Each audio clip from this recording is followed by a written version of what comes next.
Hola, soy Verónica Serna, fotógrafa y artista visual. Mi trabajo ha sido expuesto en la Bienal de Montevideo, en Chaco, la Feria de Arte Contemporáneo de Chile, y en el primer festival de foto documental sobre identidades de género en India. La fotografía es un proceso intuitivo y terapéutico, que me permite expresar aquello que no logro comunicar de otras maneras. Me fascinan las historias de las personas, las reacciones particulares de cada uno y aquello que nos hace actuar, el miedo, el deseo o la incomodidad. Mi trabajo es una exploración constante sobre el tiempo y el cuerpo.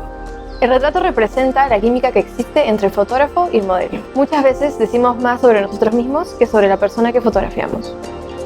En este curso de doméstica aprenderás las técnicas de iluminación y postproducción para crear un retrato conceptual. Como proyecto final, realizarás un retrato conceptual en el que apliques todos los pasos del proceso creativo. Primero haremos ejercicios de búsqueda de inspiración e investigaremos sobre artistas plásticos cuyo trabajo resuene con tu estilo y personalidad. Luego realizarás una búsqueda de locaciones y elegirás una sobre la cual tendrás que inventar una historia.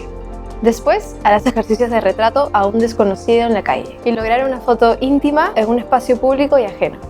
Posteriormente harás ejercicios de iluminación, en donde aplicarás los dos esquemas enseñados, el Rembrandt y el Butterfly. Finalmente seleccionarás imágenes en Lightroom para editarlas en Photoshop, según lo aprendido sobre curvas de luces, sombras y color. Para tomar este curso solo necesitas conocimientos básicos de fotografía, como uso de diafragma, velocidad de obturación e ISO. Además, deberás contar con una cámara, un lente de 50 mm, 3 luces LEDs con 3 stands y un ordenador con Photoshop y Lightroom. Adéntrate en el mundo de la fotografía conceptual para ver tu propio reflejo en la mirada del otro.